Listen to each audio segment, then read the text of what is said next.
Chapitre 11, deuxième leçon. On a expliqué dans ce chapitre comment les 10 paroles, qui sont des paroles précises, limitées, différentes les unes des autres, ne le sont que par rapport à nous. Mais par rapport à Kadosh Baruch Hu, dans l'absolu, ces paroles sont complètement unies à Dieu. C'est une seule entité et elles sont illimitées comme Dieu est illimité. Et donc Hashem Echad, Dieu est un. Et pour expliquer cela, on explique comment, à l'instar de l'homme, les pensées et les paroles de Dieu sont effectivement des dévoilements successifs qui semblent sortir à l'extérieur de Dieu. Pour les lettres de la pensée, de manière réduite, puisque ça reste en Dieu, comme la pensée qui reste en l'homme, ça va créer Al-Madit Kassia, les mondes cachés. Et pour la parole, ça va créer les mondes dévoilés, comme la parole chez l'homme qui s'exprime et qui sort à l'extérieur. Alors on y va sur le texte. Vehem shne mine olamot. Pensée et parole vont être à l'origine de la création de deux sortes de mondes. Almin stimin delaid galian. Les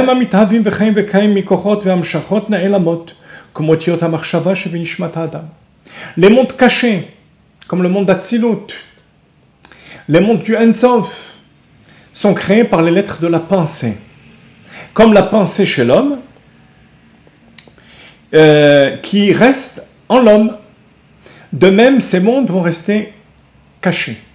Le monde d'Atsilut, l'émanation de Dieu. Il y a des neshamot, des âmes qui viennent des mondes cachés, les tzadikim listarim, les tzadikim cachés. Il y a des malachim qui viennent aussi de ces mondes.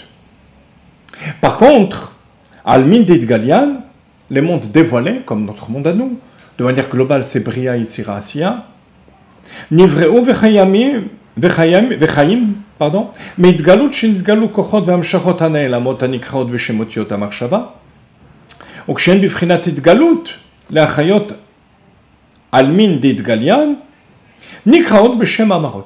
Lorsque ces lettres de la pensée se dévoilent par la parole, sortent à l'extérieur, entre guillemets, alors elles animent les mondes dévoilés et elles sont appelées Ma'amarot, paroles divines, Dvar Hashem, Ruach Piv, comme Odiot Adibur Ba'ada, Alder Mashal, comme les lettres de la parole chez l'homme, Shehen Megalot la Shom'im Mashayat Safon Vesatom Belibo, qui dévoile ce qui était caché dans son cœur.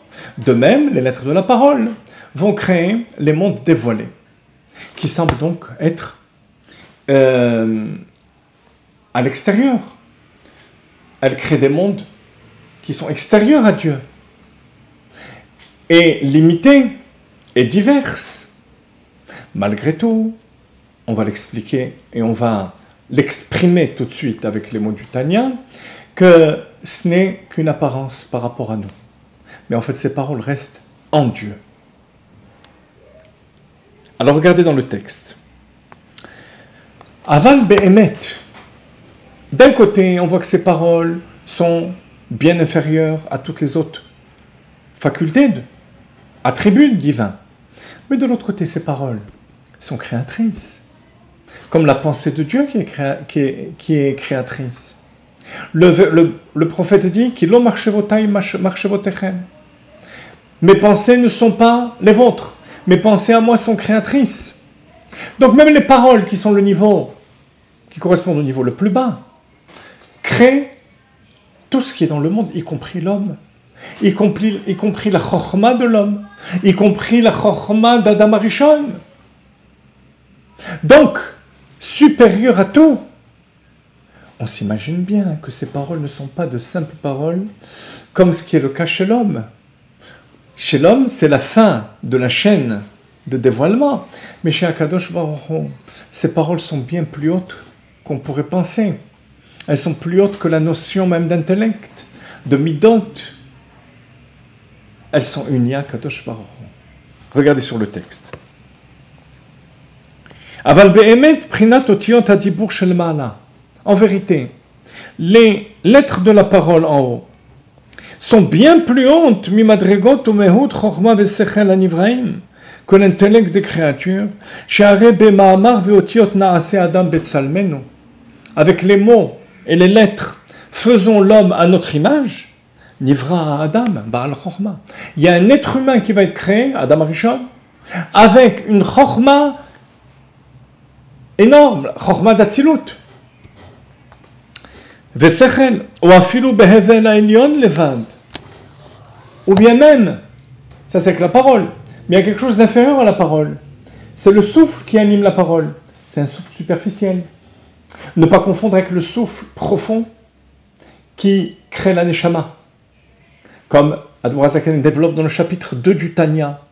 Man de nafach mitochen nafach, vaipach be'apav nishmat chaim. Ça c'est le souffle profond qui crée la neshama. Là on parle du souffle de la parole, celui qui relie l'âme au corps. C'est bien supérieur à l'homme lui-même, puisque ça crée l'homme.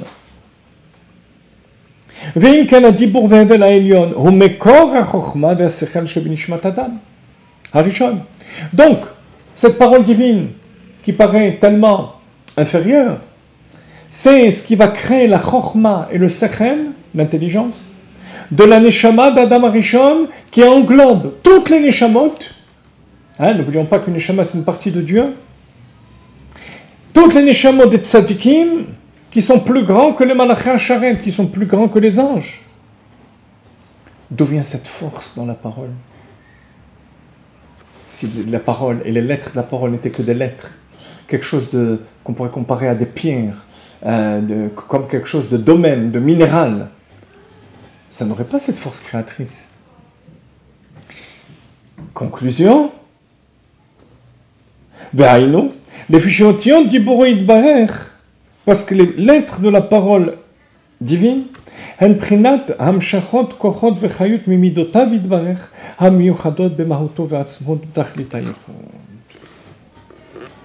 Tout simplement, ces paroles sont unies à la chokhma et aux midot d'Akadosh Baruch Hu. Chez l'être humain, les paroles sortent à l'extérieur pour exprimer ce qui est à l'intérieur. Chez Akadosh Baruch Hu, ça exprime effectivement ce qui est à l'intérieur, l'intellect et les sentiments, les attributs divins, mais sans sortir de Dieu. En davar nifrad mimenu itbarech. Il n'y a rien de séparé de Dieu. La parole divine reste en Dieu. Et de même que l'intellect et les sentiments divins par rapport à Dieu sont complètement unis. De même les paroles, les 10 paroles qui proviennent de l'intellect et les sentiments divins sont complètement unis à Dieu. En Chassidut, on explique, et je vais terminer par ça, que l'union des paroles avec Akadosh Baruch Hu est encore plus forte que l'intellect et les sentiments. Pourquoi? Parce que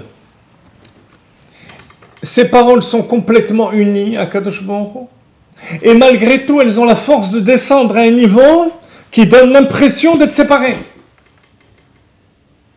Ça veut dire qu'elles sont vraiment infinies.